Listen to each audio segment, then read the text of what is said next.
Respire fundo. Esta é a história de duas vidas que se cruzaram por acaso, de um acordo que começou frio como um contrato e terminou aquecendo tudo o que parecia inalcançável. Eduardo Albuquerque acreditava que a vida era feita de metas, previsões e paredes de vidro. Laura Martins achava que a vida se sustentava nas pequenas gentilezas que ninguém nota, nos gestos que não aparecem em foto nenhuma. Um dia de chuva mudou o rumo dos dois. O prédio de aço refletia o céu pesado quando Eduardo subiu para a reunião que decidiria um negócio de bilhões. O corredor tinha cheiro de café caro e silêncio corporativo. O conselho estava sentado em torno da mesa de carvalho, grafites em slides, planilhas, riscos, ganhos. O diretor de Relações Internacionais explicou em voz neutra. Os investidores conservadores exigiam sinais públicos de estabilidade pessoal, nomes de família, uma imagem que não lembrasse risco. Eduardo ouviu impassível. Quando a sala esvaziou, ficou diante da parede de vidro, vendo a cidade como um tabuleiro. Sentiu algo incômodo, raro. A sensação de que, pela primeira vez, o jogo pediu uma peça que ele não tinha. Desceu sem rumo e entrou num café pequeno espremido entre uma livraria e uma loja de molduras. As lâmpadas amareladas criavam uma ilha cálida do lado de dentro. Laura escrevia pedidos num bloquinho com caligrafia leve. Seus olhos castanhos carregavam histórias que não se exibiam, falavam baixo, mas diziam muito. Derramou algumas gotas ao servir o expresso, pediu desculpas, mordeu o lábio com vergonha. Eduardo, acostumado a cumprir horários sem tropeços, riu de si mesmo e do improviso do mundo. Voltou no dia seguinte e no outro. Aos poucos, percebeu que a rotina dela tinha uma música. A xícara que desliza, o pano que seca, a conversa curta com o senhor de boina, que sempre chega às 8h11, a gorjeta devolvida a uma moça apressada. Havia toda uma ordem de delicadezas ali. Na terceira semana, o assunto do conselho reapareceu como um insistente ruído de fundo. Eduardo sabia que não se submeteria a um casamento por fotografia, mas também sabia que havia uma solução intermediária. A ideia surgiu quase com vergonha, pedindo licença para existir. Esperou o expediente terminar, voltou ao café e disse o que não tinha ensaiado. Precisava de alguém para fingir ser sua noiva por 3 meses, durante eventos e viagens. Tudo com contrato, limites claros, segurança, casa, um valor suficiente para resolver os boletos atrasados de qualquer pessoa sensata. Laura o encarou como quem observa uma ponte sobre um rio desconhecido. Não disse sim, não disse não. Voltou para o pequeno apartamento que dividia com a irmã, Camila, fez as contas na mesa, ouviu o barulho intermitente do vazamento na pia, pensou na rescisão da mãe na clínica de reabilitação, no aluguel atrasado, no cansaço. Quando amanheceu, a decisão já tinha nascido. Aceitou. Assinaram o acordo numa sala onde tudo parecia milimetricamente calculado. Clara, assessora de Eduardo, eficiente e humana, apresentou um calendário de aparições, fotos na inauguração de um hospital, jantar com acionistas, uma convenção de tecnologia. Laura passou por provas de vestidos que pareciam caber em outras vidas. Estranhou a si mesma no espelho, não pelo tecido, mas pela ideia de se tornar um papel. Eduardo manteve a postura habitual, mas um traço dele falhava quando ela se atrapalhava com a linguagem do ambiente. Um sorriso escapava, involuntário, e ficava. O primeiro evento foi um baile de beneficência. As câmeras miravam como faróis. Laura pousou a mão no braço de Eduardo e conteve o impulso de se encolher. Descobriu que olhar nos olhos de perto deixava-o mais homem e menos manchete. Ele inclinou o corpo sem perceber, como quem oferece abrigo. Falou sobre projetos sociais da empresa com uma serenidade que, a princípio, era cálculo. Depois, em algum ponto entre um brinde e outro, virou verdade. No carro, na volta, o vidro embaçado. A cidade correndo em reflexos, os dois ficaram em silêncio.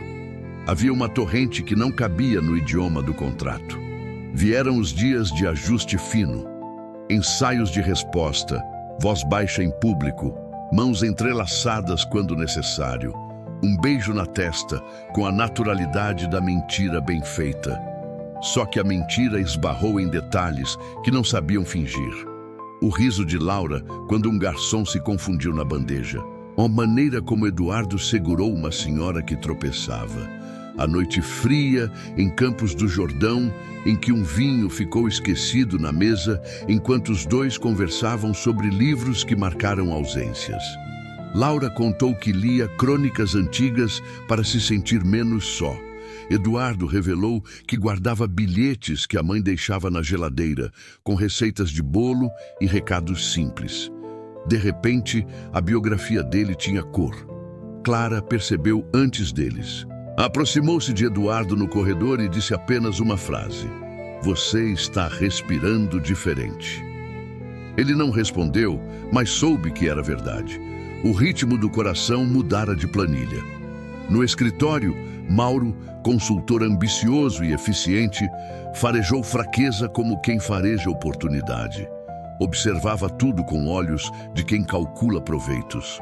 Comentários velados começaram a percorrer a empresa.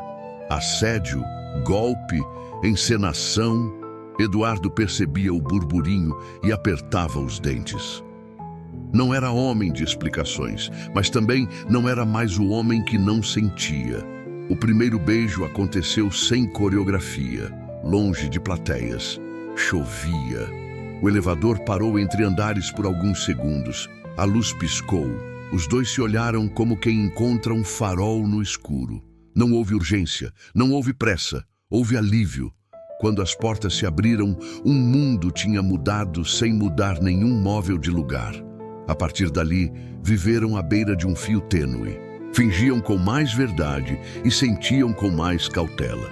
Eduardo ligava tarde da noite sem assunto, só para ouvir o som do ambiente de Laura. Passou a ir, de vez em quando, ao apartamento simples, levando comidas que não combinavam com a cozinha pequena, tentando aprender a caber. Camila observava tudo com a pragmática de quem não idealiza ninguém. "Se ele te tornar menor, vai embora", aconselhava. Laura respondia com um silêncio que pesava as coisas. Henrique, o pai de Eduardo, apareceu sem aviso no escritório. Olhos de aço, palavras curtas, a velha crença de que sentimentos desorganizam negócios. "Você está brincando com fogo e com dinheiro", disse. Eduardo pontuou que as decisões eram suas. O pai riu sem humor. "Decisões emocionais nunca foram suas." A frase ficou como farpa. Um jantar com investidores estrangeiros se aproximava. Era o grande teste. Se a imagem passasse, o contrato se fechava. No salão, luzes cálidas e guardanapos em dobraduras de pássaros. Laura aprendeu os nomes, as histórias, as sensibilidades culturais. Falou pouco, ouviu muito e encantou pela elegância da contenção. Um senhor libanês que lembrava o avô dela perguntou como se conheceram. Eduardo respondeu com uma simplicidade que surpreendeu inclusive a si. "Eu precisei de café e encontrei alguém que me ensinou a beber a vida sem açúcar." Riram. O acordo encaminhou-se. Na manhã seguinte, um dardo envenenado atravessou a bolha de silêncio. Uma coluna de fofocas publicou que o noivado era uma farsa encenada por uma equipe de imagem com documentos vazados. A foto do contrato cortada, fora de contexto, virou prova para quem gosta de certezas. Os comentários foram cruéis. Laura viu o próprio nome descer uma ladeira que não escolheu. Eduardo convocou advogados, tentou estancar a sangria, mas o barulho já tinha forma. Clara defendeu Laura em público, chamou de machismo o desejo de destruir uma mulher para atingir um homem. Mauro alimentou discretamente a fogueira, vendendo a colegas a ideia de que assumir o lugar de um líder seria só uma questão de tempo. Os dias seguintes foram uma corrida no escuro. Laura não saía de casa. As mensagens anônimas chegavam como pedras. Camila apagava redes, fazia chá, dizia que respiração é uma ponte entre uma margem e outra. Eduardo decidiu falar. Chamou a imprensa não para um espetáculo, mas porque percebeu que o silêncio seria lido como culpa de outra natureza. Diante das câmeras, a voz firme de sempre, sem verniz, confirmou o acordo inicial, explicou limites, disse que havia algo vivo que cresceu onde não se esperava, pediu respeito, não esperava aplausos. Não vieram aplausos. Vieram fissuras de humanidade em algumas pessoas e pedras de sempre em outras. O conselho da empresa se dividiu. Parte via nele um risco reputacional. Parte via um homem que não escondia nada. Henrique, o pai, recomendou afastamento temporário. Eduardo percebeu que, pela primeira vez, poderia perder o nome estampado na fachada. Assinou a carta de renúncia com mãos que tremiam mais de tristeza do que de raiva. Deixou o escritório sozinho, sem caixas, sem discurso. 2 semanas depois, Laura percebeu que o corpo dizia outra coisa. Náuseas suaves, um sono que não cabia em horas. O teste de farmácia coloriu 2 linhas. Sentou no chão frio do banheiro e riu chorando. Não mandou mensagem, escreveu numa folha de caderno. Você existe, e isso muda a geometria do mundo. Guardou a folha numa caixa de sapatos junto com pequenas memórias. A primeira foto com Eduardo na serra. Um guardanapo com um rabisco dele, um ingresso de cinema que não conseguiram usar. Camila insistiu para contar a Eduardo. Laura hesitou. Não queria que a notícia se transformasse em algema. Não queria que parecesse uma barganha. Decidiu seguir do seu jeito. Pediu demissão do café, aceitou um trabalho na livraria do bairro. Começou a escrever crônicas de madrugada. O ventre crescia com uma serenidade que desmentia os barulhos do mundo. Eduardo, longe da companhia, abriu uma consultoria pequena em uma sala emprestada. Descobriu que podia trabalhar com menos ruído e mais propósito. Sentiu falta do elevador que conhecia o peso de seus passos. Sentiu mais falta ainda de uma risada que o devolvia ao chão. Tentou 2 vezes ligar para Laura. Desligou antes de completar o primeiro toque. Caminhava à noite e entrava em igrejas vazias para sentar em bancos de madeira e ouvir o próprio cansaço. Entendeu, sem glamour, que amar também é aceitar a impotência. Meses passaram como quem aprende uma língua nova, devagar. Uma manhã qualquer, em frente à vitrine de uma farmácia, Eduardo viu um carrinho passar empurrado por uma mulher de casaco claro. Não era Laura, mas o carrinho o atravessou como um raio. Voltou para casa e escreveu uma carta que não entregou. Nela, dizia que algumas perdas não são castigos, são professores. O acaso, como sempre, prefere portas laterais. Clara o chamou para palestrar num evento sobre ética corporativa e recomeços. Eduardo falou menos de números e mais de gente. Ao final, um senhor de cabelos brancos o abordou. Elogiou a coragem de recomeçar pequeno. Disse que ensinava jovens empreendedores em um instituto comunitário. Convidou Eduardo para conhecer o espaço. Ele foi. Encontrou ali olhos que lembravam Laura. Olhos que prestam atenção. Saía do lugar quando na praça em frente viu um menino no colo de uma mulher sentada no banco. Ela levantou o rosto. Era Laura. O tempo dobrou sobre si mesmo. Ninguém correu. Não havia cena para a plateia. Ele se aproximou devagar, como quem se aproxima de um altar. O menino tinha olhos que herdavam uma lembrança azul do pai. Eduardo sentou na borda do banco e não falou do passado. Falou do agora. Laura contou fragmentos do caminho, sem acusação. Disse que não tinha fugido dele, apenas decidido ficar consigo. Ele pediu para segurar o filho. As mãos não tremeram.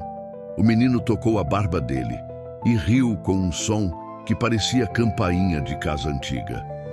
A partir desse encontro, construíram uma travessia que não cabia na palavra reconciliação, porque reconciliação supõe que se volta ao ponto de partida. Eles não voltaram, reinventaram. Eduardo alugou um apartamento perto do delas. Chegava com peixes para o jantar e aprendia que panela antiaderente não resolvia tudo. Levava o menino às consultas, trocava fraldas com um humor humilde, descobria canções de ninar que estavam guardadas num lugar da memória onde a mãe deixara a luz acesa. Laura continuou a escrever. Publicou seus textos num blog que virou comunidade de mulheres. Camila debochava do romantismo, mas se pegava chorando leituras em voz alta. Henrique, o pai, apareceu um dia com um presente para o neto. Um carrinho de madeira que ele próprio havia lixado. Não pediu desculpas, não sabia, mas sentou no chão da sala e empurrou o brinquedo para o menino como quem ensaia uma nova gramática. Eduardo observou de longe e entendeu. Não há discurso mais forte do que um gesto que desaprende e aprende de novo. Clara, como sempre, esteve por perto sem ocupar o centro da cena. Quando Laura perguntou por que ela insistia em ajudar, Clara sorriu. Alguém me ajudou quando eu precisei. É meu jeito de devolver. Um projeto nascia devagar. Inspirado pelo instituto comunitário que visitou, Eduardo comprou um galpão abandonado e começou a reformá-lo para cursos de capacitação gratuita. Convidou parceiros que antes só chamaria para coquetéis. Em pouco tempo, tijolos novos cobriram paredes antigas e o lugar recebeu o nome de Aurora. Não era uma jogada de imagem, era um compromisso com a parte do mundo que não sai nas fotos de gala. Laura participou com oficinas de escrita, ensinando gente a contar a própria história. Descobriram que quando alguém encontra palavras, encontra também uma forma de existir. Numa tarde de céu limpo, o pátio do Aurora estava cheio de plantas em vasos e vozes. Eduardo viu Laura do outro lado do pátio, com um vestido azul simples e o menino no colo. Entendeu, com uma clareza que não tinha quando era mais novo, que não havia nada a conquistar ali. Havia algo a guardar. Aproximou-se. Entregou uma pequena caixa, sem joias caras, sem alarde. Dentro, um anel de prata com uma inscrição por dentro. Sem contrato. Pediu que ela ficasse não para completar uma foto, mas para completar o cotidiano. Laura respondeu com um sim que não parecia um clímax. Parecia um início. Casaram-se numa manhã com cheiro de pão. No pátio do Aurora, mesas improvisadas com toalhas diferentes, crianças correndo, camisetas e ternos dividindo sombra de árvores. Camila fez um discurso que começou irônico e terminou fraterno. Henrique apareceu com um terno antigo que ele mesmo ajustou. Clara chorou escondido, como sempre. Não houve fogos nem drones, houve violão. Eduardo e Laura trocaram promessas curtas. Não prometeram ficar felizes sempre. Prometeram atravessar a tristeza juntos quando ela chegasse. O menino dormiu no colo do avô durante metade da festa, como quem aprende cedo que família é também uma pausa.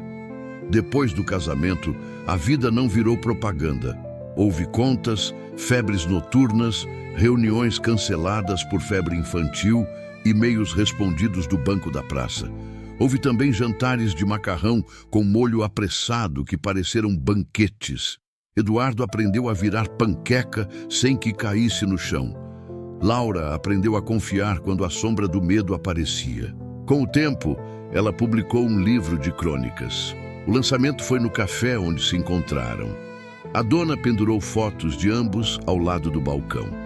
"A gente sempre soube que vocês cabiam aqui", disse, oferecendo um pedaço de bolo de fubá que parecia escrever em açúcar a palavra volta. Mauro, o consultor, tentou um último golpe, espalhando boatos sobre o Aurora e contratos fictícios.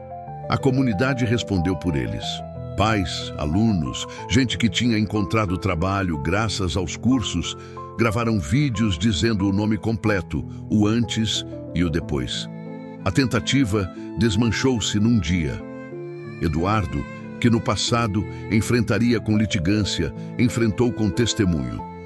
Descobriu que reputação é o que você constrói quando ninguém está olhando e que, se for verdadeira, fala por você quando alguém grita mentira. Numa noite de chuva mansa, os três ficaram na varanda ouvindo o barulho da água no telhado. O menino perguntou por que chove. Laura explicou que as nuvens são bolsas de água que decidem repartir. Eduardo completou que o céu tem dias de dar e dias de pedir. O menino riu, satisfeito com a resposta que cabia na idade dele. Mais tarde, quando a casa dormia, Eduardo e Laura ficaram calados, só a respiração preenchendo a sala. Ele disse baixinho que tinha medo de perder de novo. Ela respondeu que perdas acontecem, mas que agora havia alicerces. Ele lembrou que alicerces não aparecem nas fotos.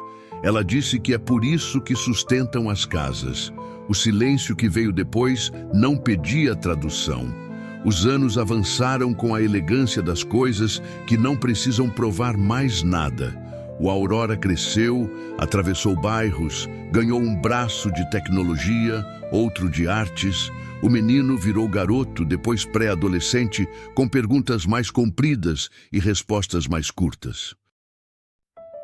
Eduardo o viu errar e acertar, e se viu errando e acertando como pai, sem planilhas, com humildade.